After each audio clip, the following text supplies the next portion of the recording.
प्रिय विद्यार्थियों, स्टैटिस्टिक्स में जो हमने चैप्टर स्टार्ट कर रखा है सांख्यिकी के माध्य। सांख्यिकीय माध्य में पहला माध्य मध्यिका या मीडियन की बात हम लोग कर चुके हैं। इंडिविजुअल सीरीज, डिस्क्रीट और कंटिन्यूअस सीरीज में मध्यिका की गणना आप कैसे करते हैं वो मैं आप लोगों को एक्सप्लेन कर चुका हूँ। आज का जो पॉइंट्स ऑफ डिस्कशन होंगे वो मोड मतलब बहुलक, भूयिष्ठक भी कहते हैं इसको। बहुलक का अर्थ क्या है और उसकी कैलकुलेशन से संबंधित क्या नियम है, क्या तरीका होता है, मेथड्स ऑफ कैलकुलेशन और formula regarding and details of grouping method. बहुलक निकालने की जो आगे प्रक्रिया है उसके बारे में हम चर्चा करेंगे। तो देखिए, बहुलक जिसको आप भूयिष्ठक भी कहते हैं, इंग्लिश में बोलते हैं मोड, और इसका साइन होता है कैपिटल जेड। ब्रैकेट में आप देख रहे हैं लिख रखा है मैंने पोजीशनल एवरेज। ये स्थिति माध्य को होता है, मतलब जो पदों की स्थिति है उसको एक्सप्लेन करता है। बहुलक को अगर सिंपल लैंग्वेज में आपको एक्सप्लेन करना हो तो किसी श्रेणी का वो मूल्य जिसकी आवृत्ति सबसे अधिक होती है, जो पद श्रेणी में सर्वाधिक बार आया होता है, जिसकी आवृत्ति सबसे अधिक है, वो बहुलक होता है। सांख्यिकी में बहुलक श्रेणी का वो चरमूल्य है जिसकी आवृत्ति सर्वाधिक होती है और जिसके चारों ओर मदों के केंद्रित होने की प्रवृत्ति सबसे अधिक होती है। मीन्स जहां पर पदों मूल्यों के पास आवृत्तियों का जमाव या जहां पर सर्वाधिक पद एकत्र होते हैं वो स्थान कहलाता है बहुलक। बहुलक जो वर्ड है वो फ्रेंच वर्ड लामोड से बना है, जिसका अर्थ फैशन या रिवाज होता है। फैशन या रिवाज का मतलब अधिकांश लोग जिसको अपना रहे होते हैं। तो जो पद श्रेणी में सबसे अधिक बार आता है, अर्थात जहां पर आवृत्तियों का जमाव सर्वाधिक होता है, वो बहुलक कहलाता है। बहुलक की गणना करने के कुछ सामान्य नियम हैं। सभी रूल्स मीडियन वाले ही लागू होंगे, मतलब उनको कैलकुलेट करने से पहले क्रम में रखना अनिवार्य होगा, आरोही या अवरोही क्रम में। समावेशी श्रेणी है तो अपवर्जी में बदलना पड़ेगा।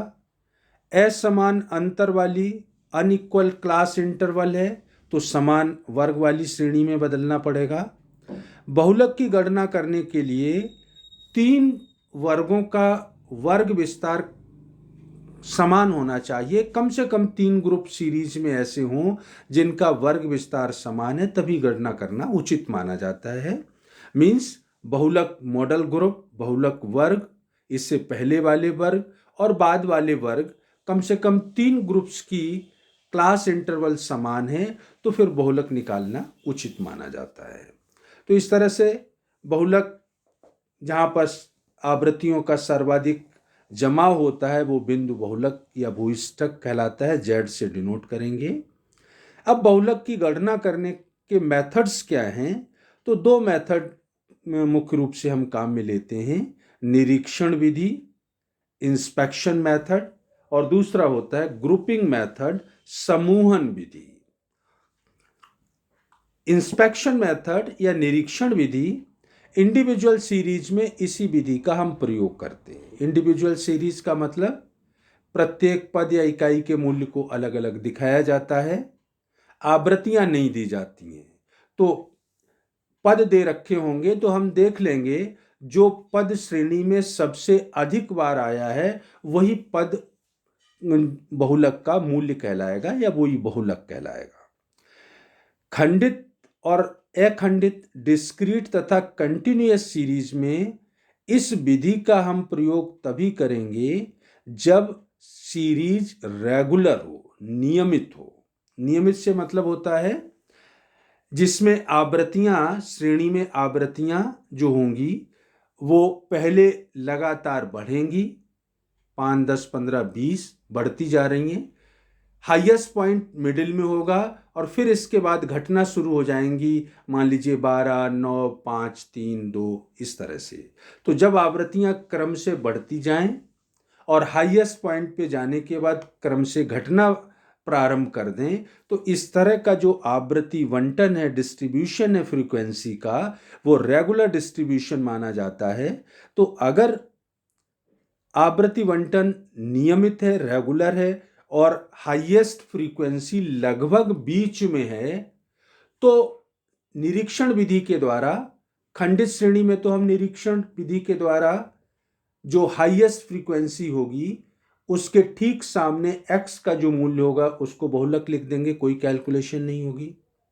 क्योंकि अखंडित श्रेणी में वर्ग होते हैं, तो हाईएस्ट फ्रीक्वेंसी के सामने क्या होगा, वर्ग होगा। जिस तरह से मध्यिका पद के बाद मध्यिका वर्ग आता था, और वर्ग का मतलब उस वर्ग की जो वैल्यू है 30 से 40 है सपोज, तो मध्यिका 30 से 40 के बीच में है। उसी तरह से हाईएस्ट फ्रीक्वेंसी के आगे वर्ग है 30 से 40, इसका मतलब बहुलक का मान 30 से 40 के बीच में है। अब वो कितना है इसके लिए हम आगे चल के अभी देखेंगे, फार्मूले का प्रयोग कर लेंगे। तो निरीक्षण विधि में कोई गणना नहीं होती है, सबसे अधिक आवृत्ति जिसकी होगी उसके सामने वाला मूल्य या वर्ग जो होगा वो बहुलक का मूल्य या बहुलक वर्ग हो जाएगा। लेकिन ये तभी है जब सीरीज नियमित हो। अगर सीरीज अनियमित है, आवृत्तियां बढ़ती घटती इस तरह से हैं और हाईएस्ट फ्रीक्वेंसी बीच में भी नहीं है, या दो से अधिक मूल्यों की आवृत्तियां सबसे अधिक हों, दो पदों की आवृत्तियां सपोज 20-20 हैं, तो अनियमित हो डिस्ट्रीब्यूशन, या दो या इससे अधिक पद मूल्यों की आवृत्तियां सबसे अधिक हों, तो फिर निश्चित करना कठिन होता है कि किसको बहुलक माना जाए। ऐसी स्थिति में फिर हम काम में लेते हैं समूहन विधि। तो ग्रुपिंग मेथड में डिस्क्रीट और कंटिन्यूअस सीरीज में इर्रेगुलर है अगर अनियमित बंटन है, या दो से अधिक पदों की आवृत्तियां सर्वाधिक हैं और वो समान हैं, तो ऐसी स्थिति में ग्रुपिंग मेथड का उपयोग हम करेंगे, समूहन विधि का उपयोग करेंगे। ग्रुपिंग मेथड के कुछ जनरल पॉइंट्स हैं, वो आप जरा देख लीजिएगा। नोट फर्स्ट में रेगुलर सीरीज से आशय जिसमें आवृत्तियां f का मतलब फ्रीक्वेंसी पहले लगातार बढ़े और फिर लगातार घटे, अर्थात हाईएस्ट फ्रीक्वेंसी लगभग बीच में हो, तो आप कहेंगे कि ये आवृत्ति बंटन नियमित है, रेगुलर सीरीज है। यदि हाईएस्ट फ्रीक्वेंसी बीच में है लेकिन उसके आसपास की फ्रीक्वेंसी बिल्कुल छोटी है, तो फिर ग्रुपिंग मेथड का प्रयोग करने की जरूरत नहीं होगी। फिर हम इंस्पेक्शन मेथड के द्वारा ही बहुलक वर्ग या बहुलक का मान ज्ञात कर लेंगे। यदि हाईएस्ट फ्रीक्वेंसी बीच में हो लेकिन उसके आसपास की जो फ्रीक्वेंसी है वो भी बराबर है या काफी बड़ी है, 20 है, अगली वाली 19 है, इससे पहले वाली 18 थी, तो ऐसी स्थिति में जब हाईएस्ट फ्रीक्वेंसी बीच में हो लेकिन उसके आगे पीछे की आवृत्तियां भी काफी बड़ी हों, तो फिर इंस्पेक्शन मेथड का प्रयोग हम नहीं करते हैं, फिर ग्रुपिंग मेथड से ही बहुलक का मान ज्ञात करेंगे। कई बार क्वेश्चन के प्रारंभ में या अंत में सर्वाधिक फ्रीक्वेंसी होती है, सबसे बड़ी फ्रीक्वेंसी स्टार्टिंग में ही आ गई, या सबसे बड़ी फ्रीक्वेंसी सबसे लास्ट में है, तो ऐसी स्थिति में उस श्रेणी में बहुलक निकालना उपयुक्त नहीं माना जाता है, उचित नहीं माना जाता है। तो इस तरह से कुल मिलाकर के अभी तक जो मैंने आपको एक्सप्लेन किया, जहां पर आवृत्तियां सर्वाधिक होंगी जिस पद की, वो बहुलक हो जाएगा। इंडिविजुअल सीरीज, डिस्क्रीट और कंटिन्यूअस तीनों में ही इंस्पेक्शन मेथड का हम प्रयोग कर सकते हैं। इंस्पेक्शन मेथड में जिसकी आवृत्ति ज़्यादा होगी, सबसे व्यक्तिगत श्रेणी में तो जो पद सबसे ज़्यादा बार आया वही बहुलक हो जाएगा। खंडित और अखंडित में अगर सीरीज नियमित है, दो से अधिक पदों की आवृत्तियां लगभग समान नहीं है, हाईएस्ट फ्रीक्वेंसी लगभग बीच में है, तो निरीक्षण विधि के द्वारा हम बहुलक ज्ञात करेंगे। और निरीक्षण विधि में खंडित श्रेणी है तो हाईएस्ट फ्रीक्वेंसी के ठीक सामने जो x की वैल्यू होगी वो बहुलक हो जाएगा। अखंडित श्रेणी में हाईएस्ट फ्रीक्वेंसी के सामने जो वर्ग होगा वो बहुलक वर्ग हो जाएगा, और बहुलक वर्ग के आधार पर कि वैल्यू कितनी है अब उसकी बहुलक की, वो हम सूत्र के माध्यम से निकाल लेंगे। लेकिन अगर सीरीज अनियमित है, आवृत्तियां घटती बढ़ती इस क्रम में हैं, या हाईएस्ट फ्रीक्वेंसी के आसपास वाली आवृत्तियां भी लगभग समान हैं, तो फिर हम निरीक्षण विधि के द्वारा नहीं, फिर हम समूहन विधि के द्वारा बहुलक या बहुलक वर्ग, डिस्क्रीट श्रेणी है, खंडित है, तब तो बहुलक डायरेक्ट आता है, और अगर अखंडित है तो पहले बहुलक वर्ग आएगा फिर सूत्र लगेगा। तो बहुलक या बहुलक वर्ग डिस्क्रीट और कंटिन्यूअस में समूहन विधि से ज्ञात करेंगे। तो अभी जो मैं बात कर रहा था कि आपने बहुलक वर्ग निकाल लिया, चाहे वो निरीक्षण विधि से निकाला हो चाहे वो समूहन विधि से, तो बहुलक वर्ग निकालने के बाद अखंडित श्रेणी अगर है तो बहुलक वर्ग आया। अब बहुलक की एग्जैक्ट वैल्यू कितनी है, इसके लिए हमें सूत्र का प्रयोग करना होता है। तो देखिएगा, सर्वप्रथम इंस्पेक्शन या ग्रुपिंग मेथड से मॉडल ग्रुप ज्ञात कर लेंगे अखंडित श्रेणी में। खंडित में तो जो हाईएस्ट फ्रीक्वेंसी होगी उसके ठीक सामने x की वैल्यू बहुलक हो जाएगी, कोई कैलकुलेशन नहीं होगी। लेकिन अगर अखंडित है तो बहुलक वर्ग पता चलेगा, और बहुलक वर्ग के आधार पर आप इस सूत्र का प्रयोग करेंगे। दो तरह के सूत्र लिख रखे हैं, असेंडिंग ऑर्डर, डिसेंडिंग ऑर्डर। मतलब असेंडिंग का मतलब श्रेणी आरोही क्रम में है, डिसेंडिंग का मतलब श्रेणी अवरोही क्रम में है। आरोही क्रम में है तो फार्मूला आप लगाएंगे बहुलक के लिए, z is equal to L1 plus delta 1 upon delta 1 plus delta 2 into I. और अगर अवरोही क्रम में है तो अंतर इतना होगा, L2 में से बाद वाली फिगर जो जोड़ रहे थे L1 में वो घटा देंगे, तो L2 minus delta 1 upon delta 1 plus delta 2 into I. Delta 1 क्या होता है? देखिए, बहुलक वर्ग की जो वर्ग होगा उसकी आवृत्ति को लिखा जाता है F1। बहुलक वर्ग की आवृत्ति को F1 से डिनोट करूंगा, तो बहुलक वर्ग से पहले वाले वर्ग की जो आवृत्ति होगी, उससे ठीक पहले वाले वर्ग की आवृत्ति, उसको लिखूंगा F0, और बहुलक वर्ग के ठीक बाद वाले वर्ग की आवृत्ति को लिखूंगा F2। तो क्रम क्या होगा? बहुलक वर्ग की आवृत्ति F1, उससे पहले वाली आवृत्ति F0, बाद वाली आवृत्ति F2। तो डेल्टा 1 अगर निकालना है तो वो कैसे निकालेंगे? F1 minus F0। F1 में से बहुलक वर्ग की आवृत्ति में से पहले वाले वर्ग की आवृत्ति को घटा दी। दो लाइनें खींच रखी हैं, मीन्स प्लस माइनस को इग्नोर करना है। 10 में से 5 घटाएंगे तो 5 लिखूंगा, और 5 में से 10 घटाऊंगा तब भी 5 ही लिखूंगा। और डेल्टा 2 का मतलब F1 में से घटाना है F2।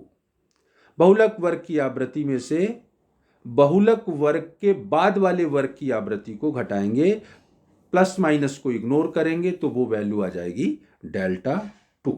मैंने यहाँ पे लिख दिया है, बहुलक वर्ग से पहले वाले वर्ग की आवृत्ति को कहते हैं F0, बहुलक वर्ग की आवृत्ति को कहते हैं F1, और बहुलक वर्ग से बाद वाले वर्ग की आवृत्ति को डिनोट करते हैं F2 से।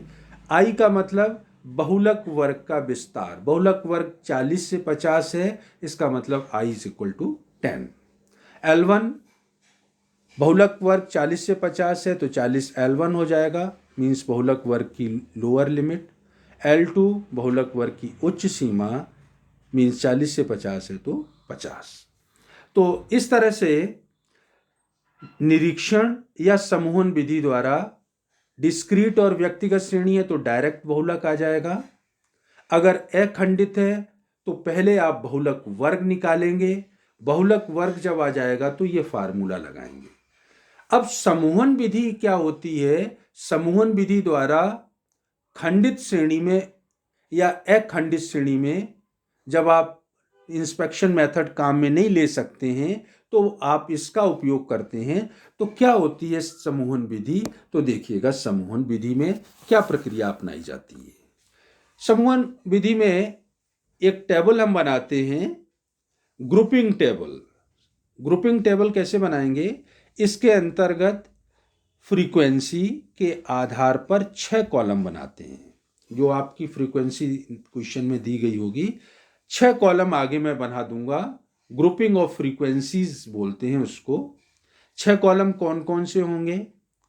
फर्स्ट कॉलम जो दी गई आवृत्तियां क्वेश्चन में होंगी वो कहलाता है फर्स्ट कॉलम। और क्या होगा? हाईएस्ट फ्रीक्वेंसी को चिन्हित कर देंगे। जो सबसे बड़ी आवृत्ति होगी उसको सर्किल कर देंगे, चिन्हित कर देंगे, मतलब मार्क कर देंगे। तो पहला कॉलम तो क्वेश्चन में जो आवृत्ति है वही होता है। दूसरा कॉलम कैसे बनेगा? अब दो दो आवृत्तियों का योग करेंगे और फिर सबसे बड़ी आवृत्ति को चिन्हित कर देंगे।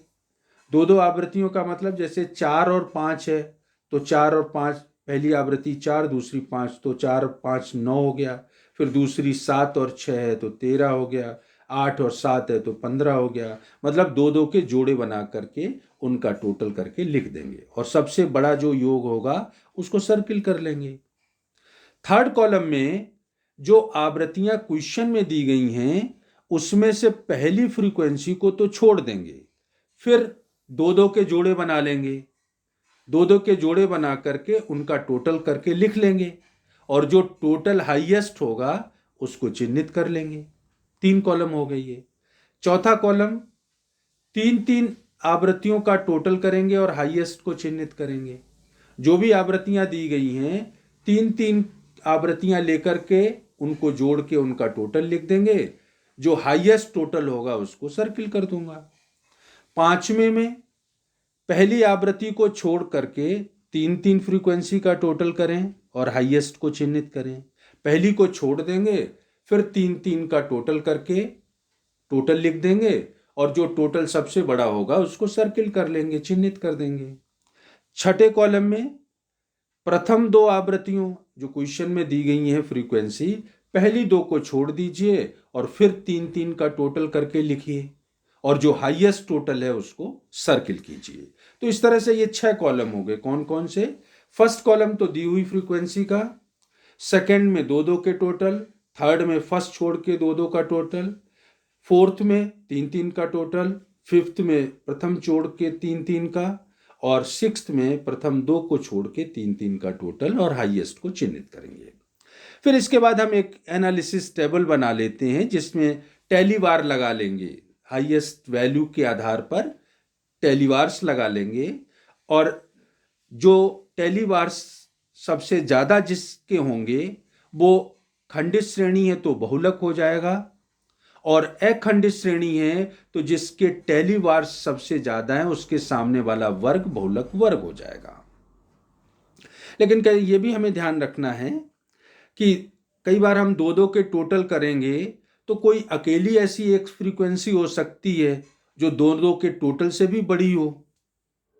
जो बच गई है 2 का टोटल किया, लास्ट में एक संख्या बच गई जो 2 के टोटल से भी बड़ी है, या 3 का टोटल करते हैं और कोई अकेली संख्या 2 या 3 की योग से भी बड़ी है तो उसको भी चिन्हित कर लेंगे। तो इस तरह से पहले तो हम निरीक्षण विधि अपनाएंगे। रेगुलर है तो देख करके ही बता देंगे कि ये बहुलक है, अखंडित है तो ये बहुलक वर्ग है, सूत्र लगा देंगे। अगर ऐसा नहीं होता है तो समूहन विधि से ये 6 कॉलम बनाऊंगा, फिर एनालिसिस टेबल के आधार पे टेलीवार्स लगा के फिर बताऊंगा खंडित है तो ये बहुलक है और अखंडित है तो ये बहुलक वर्ग है, और फिर सूत्र लगा दूंगा। इसके बाद भी कई अगर ऐसा हो टेलीवार आपने लगाया और 2 वर्गों का टेलीवार 5 आ गया, सबसे बड़ा 5 है और 2 वर्गों का है, तो फिर हम एक टेस्ट करते हैं, डेंसिटी टेस्ट। नीचे आप देखिए, यदि समूहन विधि से समान टेलीवार्स आ जाएं, सबसे बड़ा टेलीवार 5 संख्या है और वो 2 वर्गों की है, अभी भी डिसाइड नहीं हो पा रहा है कि कौन सा बहुलक वर्ग है, तो फिर डेंसिटी टेस्ट के आधार पर हम एक्सपेक्टेड मॉडल आइटम निकालेंगे। एक्सपेक्टेड मॉडल आइटम कैसे निकालेंगे? जो दो वर्ग आप कह रहे हैं दोनों की 5-5 है, फर्स्ट एंड सेकंड दोनों वर्गों को रख लेंगे और उनकी आवृत्तियों का टोटल करेंगे। टोटल कैसे करेंगे? F0, F1, F2। F1 का मतलब जो वर्ग है उसकी आवृत्ति, उससे ठीक पहले वाले वर्ग की आवृत्ति और उससे बाद वाले वर्ग की आवृत्ति। पहले वाले ग्रुप की, दूसरे वाले ग्रुप की भी इसी तरह से उसकी खुद की आवृत्ति, पहले वाले वर्ग की आवृत्ति और ठीक बाद वाले वर्ग की। फिर आवृत्तियों का टोटल करके देखेंगे। अगर समूहन विधि से डिसाइड नहीं हुआ तो यहां पर अब हम आवृत्तियों का टोटल कर लेंगे। जिसका टोटल ज्यादा होगा वो बहुलक या बहुलक वर्ग हो जाएगा। सपोज फिर भी नहीं होता है तो फिर एक दूसरा फार्मूला हम काम में लेंगे, ये कैलकुलेशन नहीं करेंगे। फिर नोट में जो आप देख रहे हैं इससे भी अगर बहुलक ज्ञात नहीं हो तो बहुलक फिर मध्यिका और समांतर माध्य के आधार पर डायरेक्ट ही निकाल दिया जाएगा।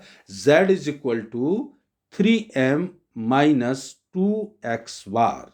बहुलक बराबर 3 मध्यिका या मध्यिका का 3 गुना माइनस x बार समांतर माध्य का चिन्ह है, समांतर माध्य का 2 गुना।